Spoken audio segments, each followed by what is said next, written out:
Hey, hey, hey, selamat pagi, siang, sore, dan malam teman-teman semuanya. Selamat datang di Share Your Experience yang merupakan salah satu program talk show dengan para mahasiswa STEM atau yang lebih dikenal sebagai STEMian maupun dengan dosen STEM yang lebih dikenal sebagai faculty member. Perkenalkan, saya Joe dan partner saya Dan saya Valen. yang akan menjadi host kalian hari ini.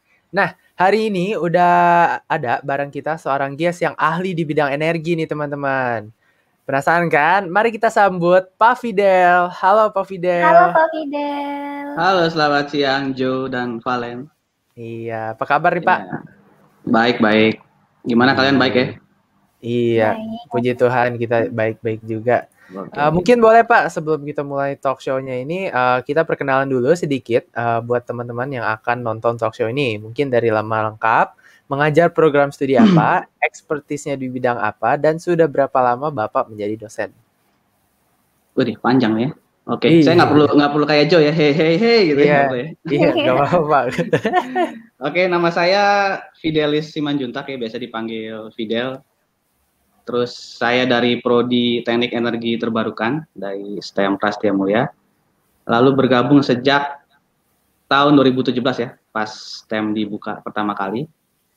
Lalu bidang saya ke bioenergi ya, bioenergi, terutama di bidang katalisnya. Gitu. Terus apa lagi? Udah semua ya, terjawab ya? Satu lagi Pak, udah berapa lama Bapak jadi dosen nih di Prasmol? Dosen, pertama kali jadi dosen ya di Prasmul ini ya. Saya dosen pemula di Prasmul tahun 2017 ya. Jadi udah berapa lama jadi dosen ya sejak masuk Prasmul ya, 3,5 tahun ya. 3,5 ya. Gitu, ya. Udah cukup lama nih Pak ya. Kenapa sih Pak milih profesinya jadi dosen? Milih sebenarnya cita sih bukan jadi dosen ya. Cita saya bukan jadi dosen gitu ya, tapi lebih minat ke pekerjaan yang berbau-bau riset gitu ya. Tapi kan dosen itu sebenarnya ada tiga pekerjaan utama dosen ya. Jadi dosen itu bukan cuma mengajar ya, tapi ada istilahnya tridharma gitu ya. Pendidikan itu pengajaran, lalu ada penelitian, dan yang ketiga itu pengabdian kepada masyarakat gitu. Jadi sebenarnya ada riset-risetnya juga gitu. Jadi ketika itu tentu saya masih di luar Indonesia kerjanya gitu, terus pas memutuskan ingin balik ke Indonesia gitu ya, ya udah cari kerjaan kalau bisa yang ada masih berkaitan lah dengan riset gitu ya. Gitu. Nah terus pas lihat lowongan gitu ya, pas lagi liburan pulang Indonesia lihat lowongan di koran, oh ada nih lowongan jadi dosen di STEM gitu ya, terus ada prodinya lah, energi terbarukan, wah kayaknya cocok nih dengan bidang saya. Ya udah coba ngelamar aja gitu kan. Kalau ngelamar kerjaan kan gratis ya. Kalau ngelamar calon istri mungkin baru mikir-mikir beda lagi. Kalau ngelamar kerjaan mah cepet aja udah lamar lagi. Ya udah akhirnya ya presentasi, wawancara dan sebagainya gitu. Jadi pas lagi wawancara gitu mungkin diceritakan gitu kan cita-citanya Prasmul membuat STEP, terus nanti katanya akan dibangun gedung lab gitu kan yang sudah terbangun saat ini ya. Udah. Iya. Dulu pas saya itu belum ada, cuma udah di planning tuh. Nah, terus saya melihat wah berarti ini serius lah gitu ya, bukan sekedar buka sekolah STEM tapi semuanya dipersiapkan dengan baik gitu, termasuk SDM-nya gitu. Jadi pas waktu itu rata-rata udah S3 semua ya di Prodi Energi waktu itu yang mewawancara saya gitu.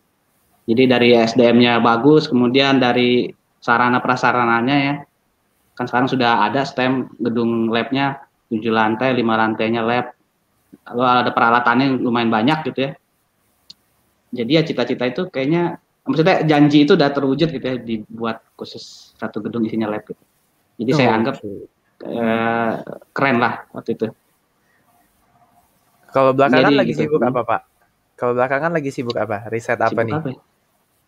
Sibuk ya pasti kebanyakan ya mengajar. Kalau penelitian ya kebetulan saya lagi dapat hibah penelitian gitu ya dari Korea Selatan gitu ya, dari Korea Institute of Science Technology.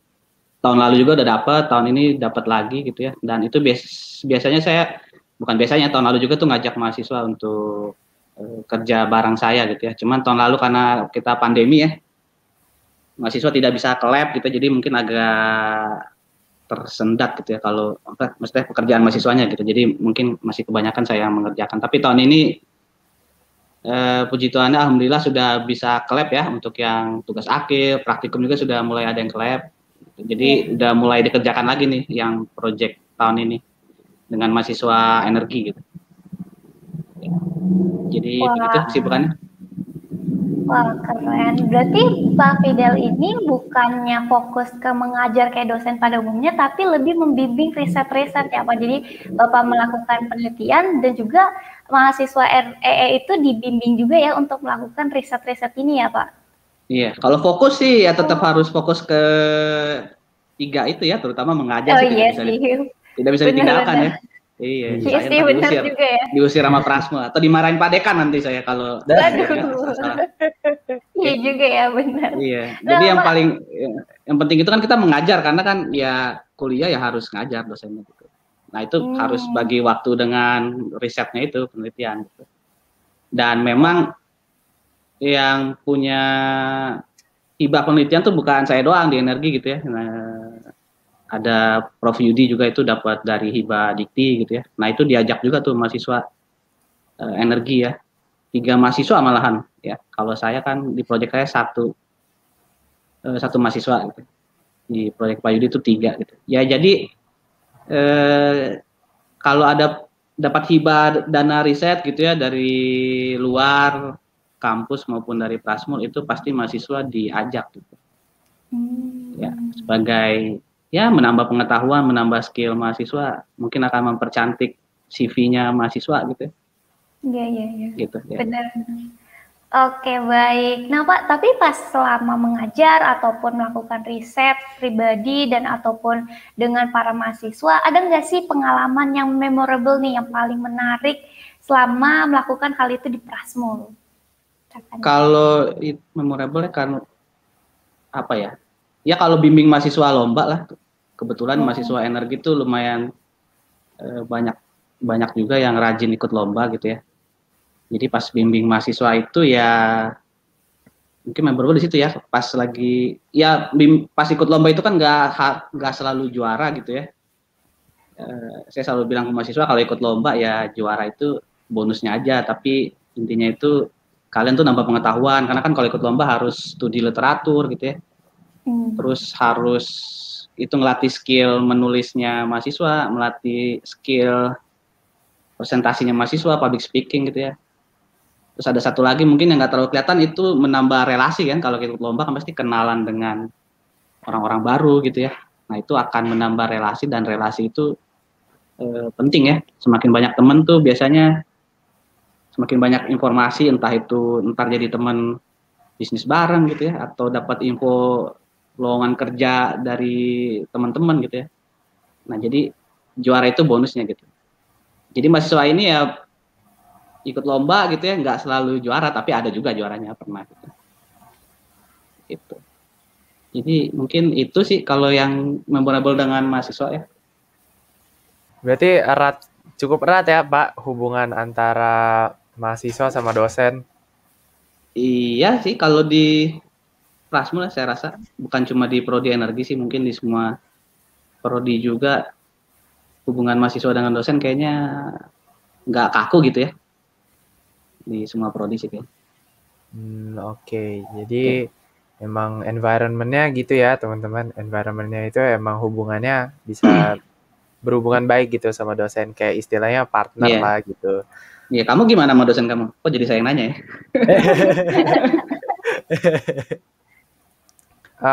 Mungkin next ya Pak ya, next question.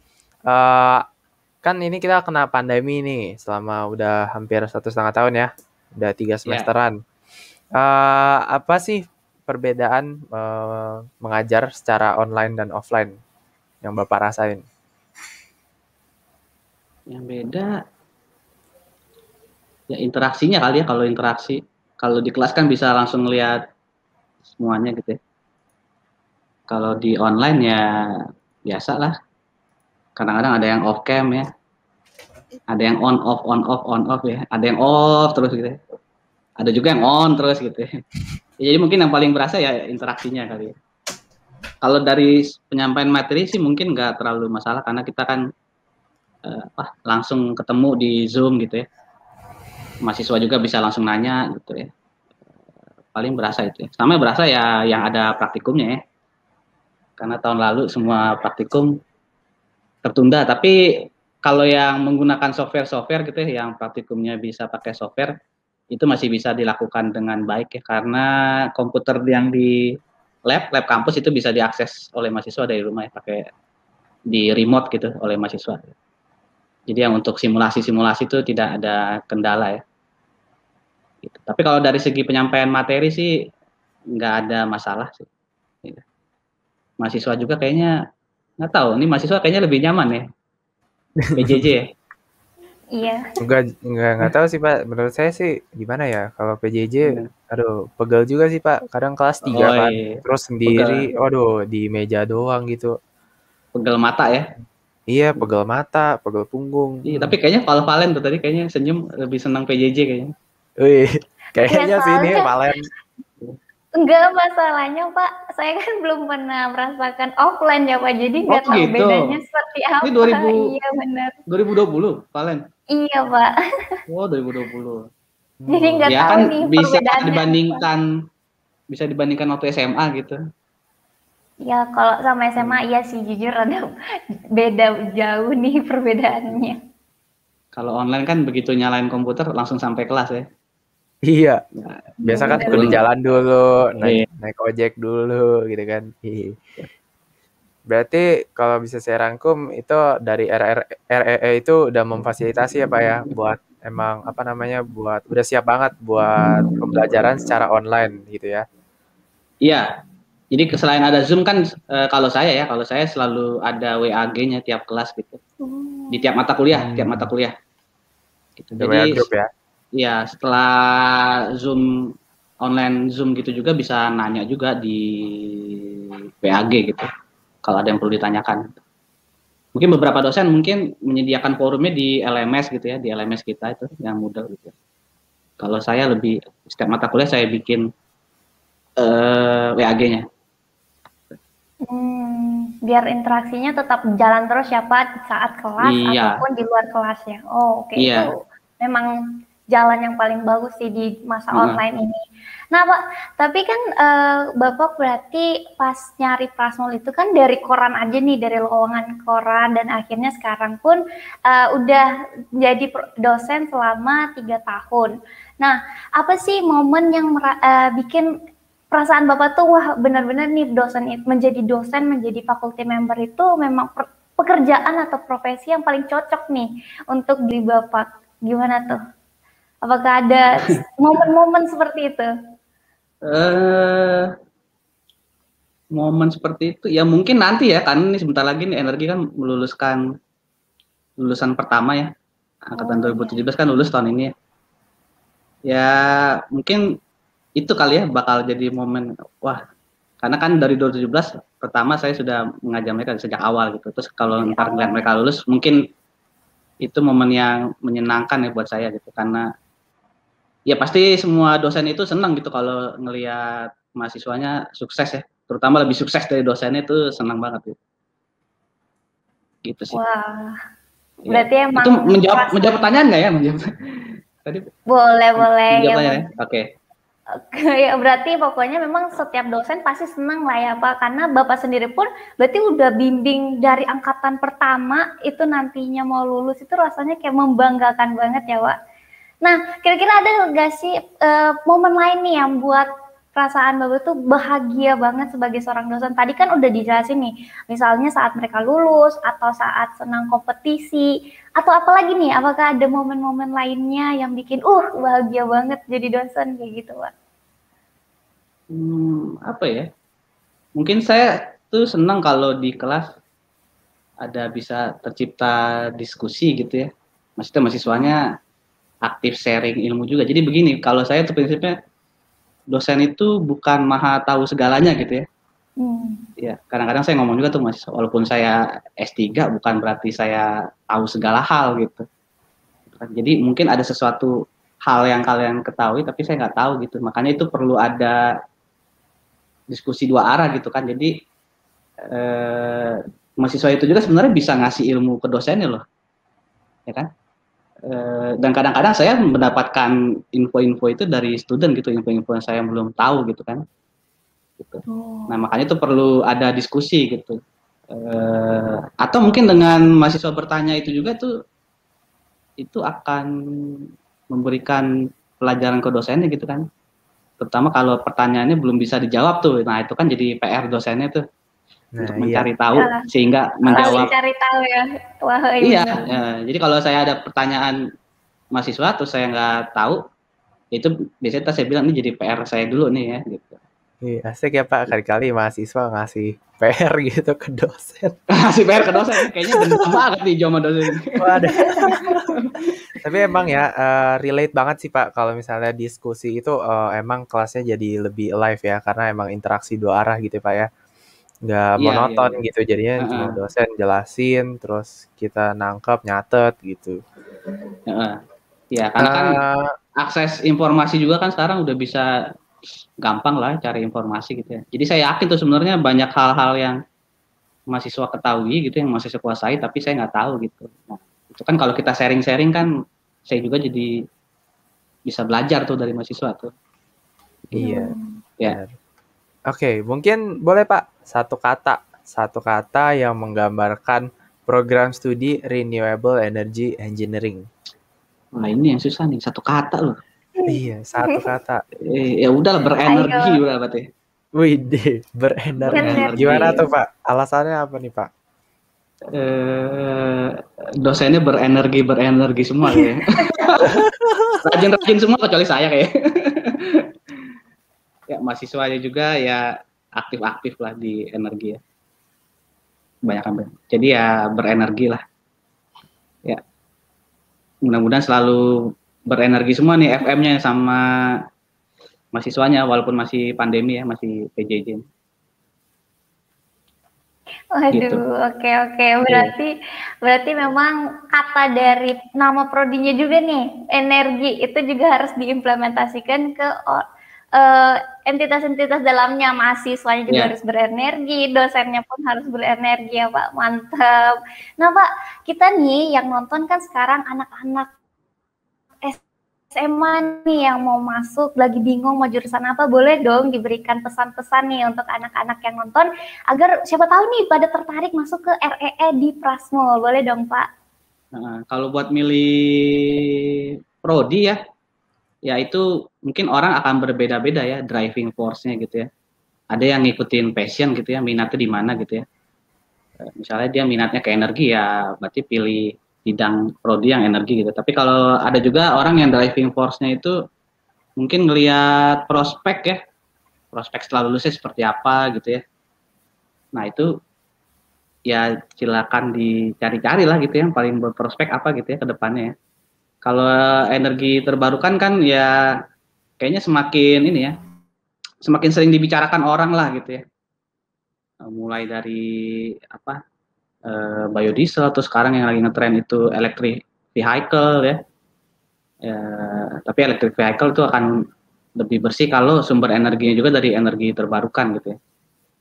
Terus ya pokoknya ya di negara Eropa itu semakin beralih ya ke energi terbarukan gitu. Dan biasanya apa yang menjadi tren di luar negeri sana pasti akan lambat laun akan jadi tren juga di Indonesia gitu ya. Jadi kalau soal prospek ke depannya ya energi terbarukan tuh bisa kelihatan lah di berita semakin sering dibicarakan gitu ya. Dan Indonesia juga sudah menargetkan gitu ya, mulai beralih ke energi terbarukan. Terlihat dari biodiesel yang tadinya mungkin dari B5, B10 sekarang udah sampai B30 gitu ya. Yang mungkin kedepannya akan semakin meningkat lagi gitu penggunaan biodiesel. Oke, kalau passion ya itu sih ini ya lah, udah dijawab sendiri-sendiri lah ya kalau soal passion ya. Iya sih benar-benar. Passionnya dibilang apa gitu? Wah intinya pokoknya di RE ini prospeknya itu udah nggak perlu dikhawatirkan lagi lah Pak, karena kedepannya itu benar-benar akan digunakan seterusnya ya Pak. Intinya teman-teman jangan pernah takut nih kalau masuk di RE itu udah pertama dari eksternalnya aja prospeknya itu menjanjikan dan di internalnya pun di Prasmul kalian pasti dibimbing nih secara dari dasarnya dan sampai ke depannya kalian pasti bisa menjadi para engineer di renewable energy yang paling terbaik. Nah, teman-teman, mungkin sesi bersama Pak Fidel ini udah selesai nih, tanpa terasa ya, karena saking serunya kita berbincang-bincang nih bersama Pak Fidel. Nah, untuk teman-teman yang kalau misalnya mau cari tahu lebih banyak tentang STEM, atau khususnya pun ke REE, itu bisa banget cek di Instagram STEM Prasetya Mulia di @STEMPrasetyaMulya dan boleh banget nih nonton episode Share Your Experience lainnya di channel ini. Alright, thank you for your time. That's all from us. We will see you on the next Share Your Experience. Bye-bye. Bye-bye.